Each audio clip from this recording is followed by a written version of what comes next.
بس مسلمان تو وہی ہے جو اللہ پر اور اس کے رسول صلی اللہ علیہ وسلم پر ایمان رکھتے ہیں، اور جب رسول صلی اللہ علیہ وسلم کے پاس کسی ایسے کام پر ہوتے ہیں جس کے لیے مجمع کیا گیا ہے اور اتفاقاً وہاں سے جانے کی ضرورت پڑتی ہے، تو جب تک آپ کی اجازت نہ لے نہیں جاتے۔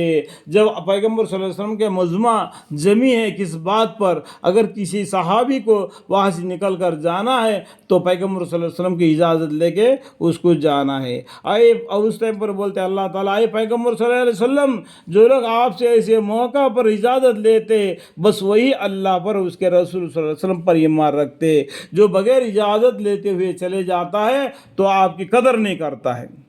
اس کا مطلب اگر جو آپ سے اجازت لے کے جاتا ہے تو پیغمبر صلی اللہ علیہ وسلم کا قدر کرتا ہے، اللہ سے بھی ڈرتا ہے۔ ایسے لوگ ہیں اجازت لیتے ہیں بس وہی اللہ پر اس کے رسول صلی اللہ علیہ وسلم پر ایمان رکھتے ہیں۔ تو جب یہ اہل ایمان لوگ ایسے موقع پر اپنے کسی ضروری کام کے لیے آپ سے اجازت جانے کی اجازت طلب کرے تو ان میں سے جس کے لیے آپ چاہیے اجازت دے دیا کرے، اور اجازت دے کر بھی آپ ان کے لیے اللہ سے مغفرت کی دعا کیجیے۔ الحمدللہ الحمدللہ ان اللہ غفور الرحیم۔ دیکھو اجازت دینے کے باوجود بھی ان کو اللہ سے مغفرت کی دعا مانگو کر کے پیغمبر صلی اللہ علیہ وسلم کو اللہ تعالیٰ بولتے ہیں ہمارے بارے میں۔ دیکھو ہمارے بارے میں اللہ تعالیٰ کتنا لحاظہ رکھتے ہیں اور تم نہیں جانتے۔ اللہ تعالیٰ تم کو دیکھنا، چلنا، پھرنا، رہنا، سہنا تک کا تم کا خیر کرتا ہے اللہ تعالیٰ، لیکن تم اللہ کو بھولے ہوئے چلے جا رہے ہو۔ اللہ تعالیٰ پھر بھی تم کو مرنے تک رزق دیتا ہے۔ کیا مرتے وقت بھی کلمہ پڑھ کے مرتا ہے یا مایا اللہ مجھے معاف کر کے مرتا ہے؟ یہ تک اللہ تعالیٰ اس کے کلیجے کے نزدیک ہو کر اس کو سنتا ہے یا کیا بات کر کے یہ مرتا ہے؟ تو آپ پیغمبر صلی اللہ علیہ وسلم کو بھی بولتے ہیں ان کو اجازت دو، اجازت دینے کے باوجود بھی ان کے لیے اللہ سے مغفرت کی دعا مانگو۔ ان اللہ غفور الرحیم۔ بلا شک اللہ تعالیٰ بخشنے والا مہربان ہے۔ تم لوگ رسول اللہ صلی اللہ علیہ وسلم کے بلانے کو ایسا معمولی بلانا مت سمجھو۔ پیغمبر صلی اللہ علیہ وسلم تم کو بلاتے، تم ان کو ایسا معمولی بلانا کر کے نہیں سمجھو۔ ایک معمولی آدمی نہیں ہو، یہ پیغمبر ہے، رسول ہے، اللہ نے منتخب فرما لیا۔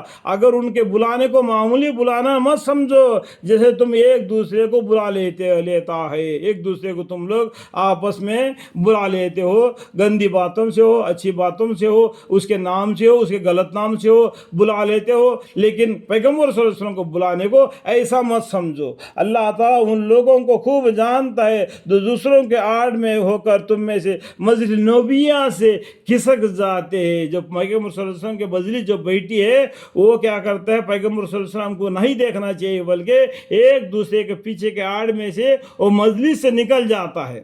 وہ سوچتا ہے کہ میں مجلس سے نکل گیا، لیکن آگے کیا بولتے ہیں اللہ تعالیٰ، جو لوگ اللہ کے حکم کے جو کہ بوست رسول اللہ صلی اللہ علیہ وسلم پہنچا ہے مخفل کرتے ہیں، یعنی مجلس سے نکلنے سے پہلے پیغمبر صلی اللہ علیہ وسلم کی اجازت لے کے جانا چاہیے تھا، لیکن انہوں نے کیا کیا، دوسرے آدمی کو آڑ لے کے اس سے چھپ کر مجلس سے نکل گئے، مخاولت کرتے ہیں۔ ان کو اس چیز سے ڈرنا چاہیے کہ ان پر دنیا میں کوئی آفت نہ آ پڑے یا ان پر آخرت میں کوئی دردناک عذاب نازل نہ ہو جی۔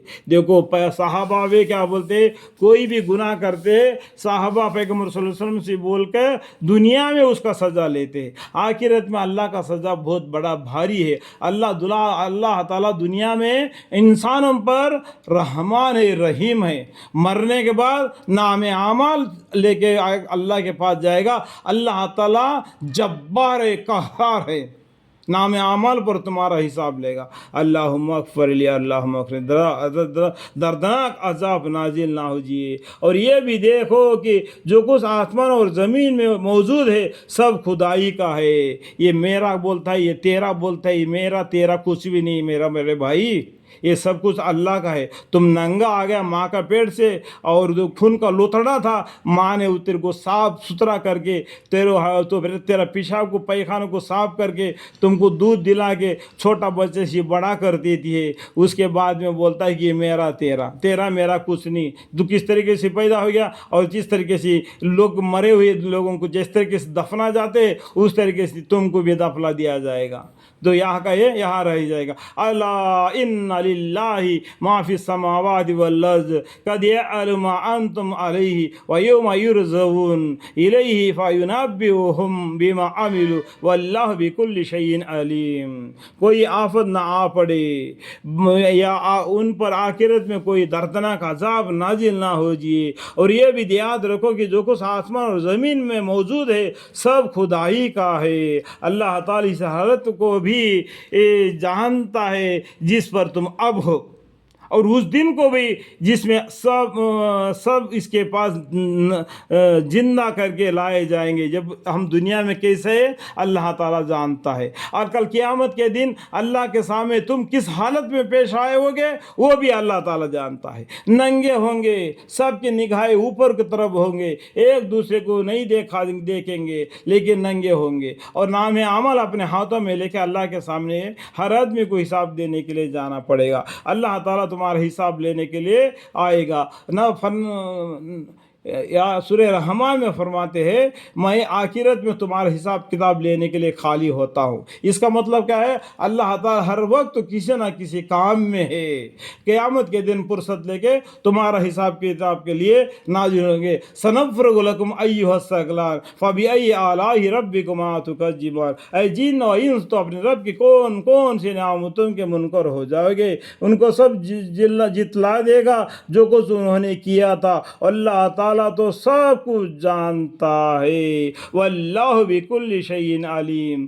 تم کس دن میں پیدا ہوگے, دنیا میں کیا گل مچاؤ گے اور کس سرزمین میں مرو گے, تم قیامت کے دن تمہارے نام عمل کس ہاتھ میں ملے گا, تم جنتی ہے یا دوزخی ہے, یہ سب کچھ جاننے والا باریک بن باخبر ہے اللہ تعالیٰ. اللہ تعالیٰ ایسا بڑا مالک ہے, اس کو چھوڑ کر تم کدھر کو چلے جا رہے ہو. اللہم اغفر. اللہ تعالیٰ تمام مسلمانوں کو ہدایت کی توفیق عطا فرمائے. آمین.